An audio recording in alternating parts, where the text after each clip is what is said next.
Here's the existing strike plate location. Here's the new strike plate. You see the difference? See, this one's much different than this. This one's called a T-strike. See, it kind of comes out. It's kind of shaped like a sideways T right there. Well, this isn't like that. So if I take this one out, this is not going to cover all of the notch in the door frame. So you can opt to leave that. If that one's really old and you really don't like the looks of it and you want a brand new one, you can go to the store, take this old one with you, and they should be able to match that up. If they don't have them, you can go to a door wholesale house and they can get you one, or you know, most hardware stores will have something that'll work. Now if you end up deciding to use this, or if your old one was the same size, be careful and remember to check and see if this has any plastic on it. Because see there's your plastic. You peel that off before you install this. The thing I like about this is there's a little paddle there. So if you have any slop in your door as you're closing it, you can take that and bend it with a pair of pliers, just a hair, and then reinstall that. Now this T strike plate doesn't have that, but I'm going to still use that and see how well it's going to work. Remember, this was a door that had a slight warp on it, and the top of the door is closing and hitting before the bottom of the door. And so I already reamed out the strike plate. You see right now the door is hitting at the top, but it's not even close here yet.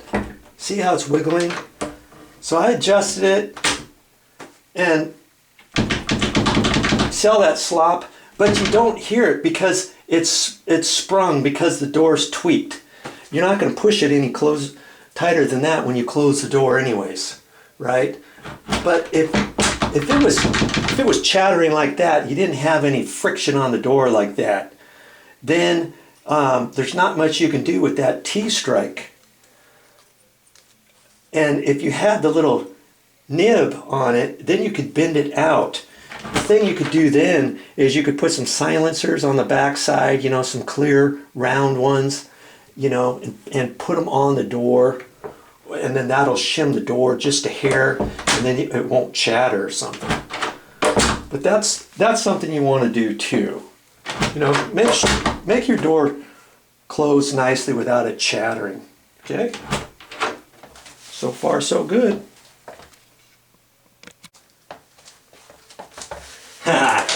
You're getting some bonus coverage now. This door had a door bumper that was all nasty and stuff, so I decided to put a new one on there. And I like the ones with the heavy spring on there so that they're not going to bend. You might have just a stiff one and it might be bent over, or they break off, or a thin one. The same thinness as this all the way. I like the thicker ones, and this, you just unscrew it. And see, the body of it comes off. See, like that? And so that's where you're going to reattach it right there. So it just has a backing plate, and you screw the backing plate on there, okay, with the screw that comes with it. Then you put that, and it's got the little hole in there. And you just put that up in there, twist that on there, like that, and you're done. That only costs, what, less than $2.50. Nice little upgrade. It just finishes off your door. They have those in different colors, and I decided to go with the dull chrome color because we got dull chrome here, we got dull chrome hinges up here on the door, and we also have chrome towel ring here. The sink faucet is that color, the toilet paper is that color, the knobs are that color, the towel bars are that color. You see where I'm going with that? So if you have, you know, some nasty black one there, or an oil rub bronze one, or a white one, you know, that's been painted or something, change it out. It only takes a few minutes. Here's the last thing I want to show you. I'm going to go ahead and lock this door. And you remember this was a push button. Okay?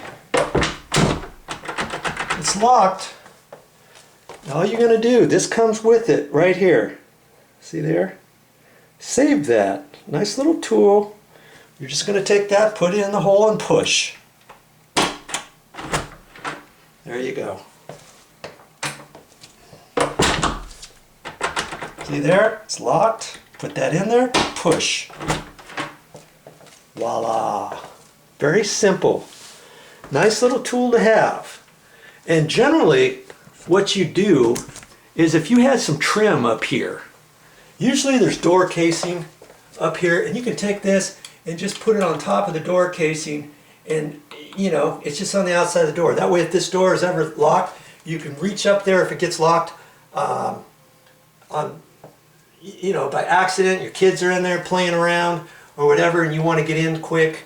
You just reach for this, and away you go. Well, this condo doesn't have any trim. They pre-finished off the sheetrock around the edges, and it looks kind of slick without the door casing around there, you know. So you're just going to have to hide this somewhere else. Now, if you don't have one of these, what else could you use? Sometimes you can take a cotton swab, take the cotton off it, and sometimes that'll fit in there. A very tiny screwdriver or a bobby pin, or, you know, something that's really small and stiff and hard enough that you can get that door open. Okay? Okay, now this tool is really handy for one more thing too. This one, when I got it from the store, it was already handed the proper direction for this particular door. Now, if your door swings the very opposite of this, your paddle, I like how the paddles go up and then back down. But you could have them installed the other way if you don't like it this way, or if they come and your handles are going the opposite direction. You might think, oh, I have to go to the store and go buy another one. Are they handed? Years ago, they used to be right-handed and left-handed. For right-hand swing door and left-hand swing door. And you had to buy the right one because the handles didn't interchange. Well, on this, if you have the little tool, there's a little hole on the back side of here. You push, there's a little spring-loaded deal there. You push on it just a little bit, it slides to there, pull this back out, and you can pop this off. Okay? That's if your handle is going that way. Okay? Then you would pop the other one off the other side. Take them, put this one over here, put this one over on that side. And see, to put it back on, it should push, and the spring pushes on there, and you just push and it snaps. And there you go.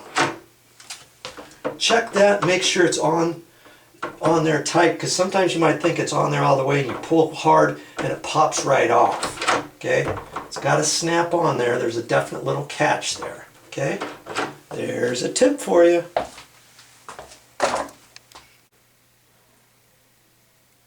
And by the way, you get what you pay for. This particular privacy handle cost $30. Now you can get some for as low as, oh, maybe $12 to $15. But this one is a schleg. That's how you say it, and that's how you spell it, schleg. Okay? I've always had good luck with these, and they're a little bit heavier duty than some of the other brands. You look at the type for $12 or $15, and then you look at Schleg and you'll see what the difference is. If you have any questions, talk to a salesman at your local hardware store and see what they recommend. Well, that's all I got for this time, but I'll be back with more videos.